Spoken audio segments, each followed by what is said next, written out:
There are many jobs that most people would consider to be dream jobs. Being a musician, an actor, or an athlete comes to mind. But what about being a paranormal investigator? For some, investigating haunted places and talking to spirits of the dead could be a real thrill. For the people featured in these stories, things took a turn for the worst while on the job. From a haunting rocking chair to ghostly laughter that sounds like nails on a chalkboard, here are 5 paranormal investigations that ended in fear. The ghost ship. It's hard to imagine anything good coming from a ghost ship. It's already been established that ghosts are scary, and when they're on a ship, it means the potential for a ghost is high. In 2008, History Channel aired an episode of Ghost Hunters, where the crew investigated the Lady Elgin, a boat that sank in 1867 with over 300 people on board. Only 13 survived after the ship sank in Lake Michigan. When the team arrived at the location of the shipwreck, they decided to divide up into 2 groups. One group stayed on the boat, while the other went underwater to explore the wreck.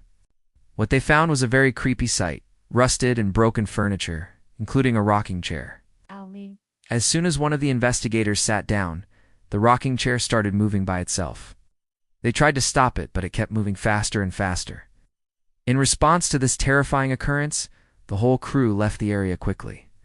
Even though their investigation had only just begun, later they returned to the site with a priest to bless the area, and the rocking chair has unmoved since.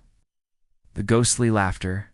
Imagine you're in a haunted house. You've heard unexplained noises throughout the night, but then suddenly you hear something even scarier: laughter. It may not seem like a big deal during the day, but when the lights are off and you're in a haunted house, it could be pretty frightening. This happened to the ghost hunters on Most Haunted, who were investigating Pluckley House, while walking through the halls. They heard footsteps followed by what sounded like children laughing.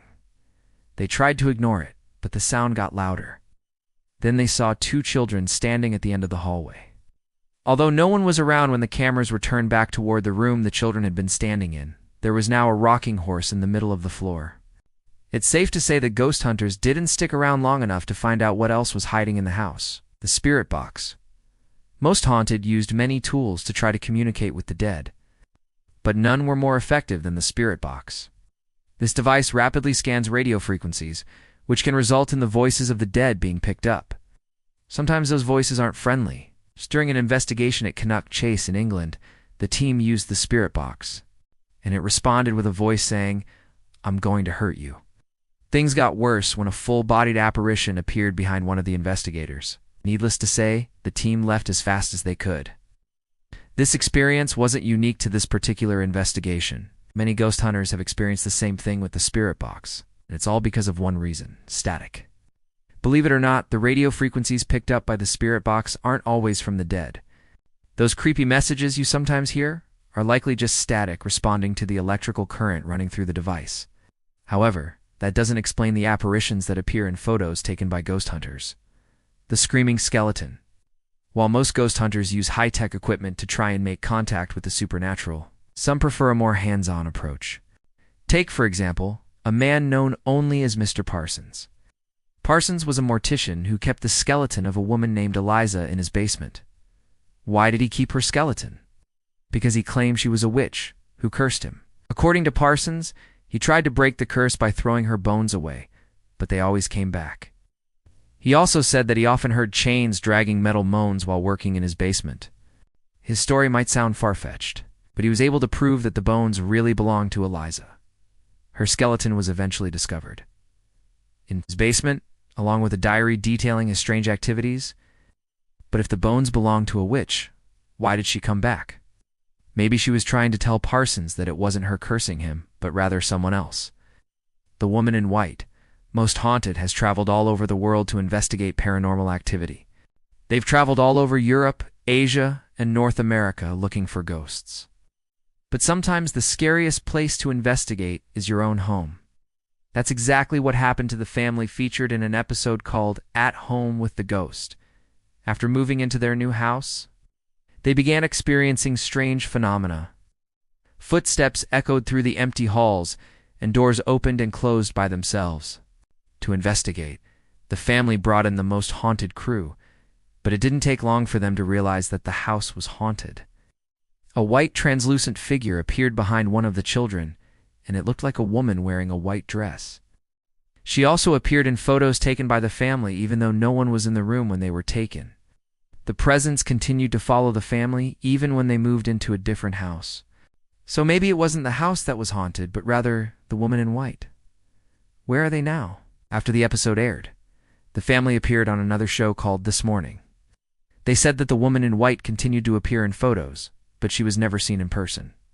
Today, the family still lives in the home. They haven't gotten rid of the woman in white, but they don't seem to mind. Ghostly hitchhikers. If you see a hitchhiker at night, you should probably drive past them. You might think you're doing them a favor by not picking them up, but you're probably saving your life. In 2009, a man named Mike Locklear picked up a hitchhiker at night, and the next morning he told the police that he almost died. According to Michael, he was driving late at night when he saw a hitchhiker on the side of the road. He stopped to pick them up, but it quickly became clear that something was wrong. The hitchhiker seemed to be transparent and shimmery, as if they were made of moonlight. He tried to communicate with the hitchhiker, but it didn't respond. Just before the sun rose, the hitchhiker disappeared, leaving Michael shaken but unharmed. He was later told by the police that he had likely picked up a ghost. Similar cases have happened all over the world. In 2014, a British man named Harry Street accidentally picked up a hitchhiker. Harry stopped to help, but when he turned around to ask the hitchhiker where they wanted to go, he saw that they weren't actually in the car. In fact, they were hanging outside of it. Harry slammed on the brakes and the ghost fell to the ground. Luckily, Harry was okay, but he was shaken by the experience. Do you believe in ghosts? So, would you ever investigate a haunted house or go looking for ghosts? Let me know in the comments below. Also, be sure to subscribe if you haven't already. Thank you for watching.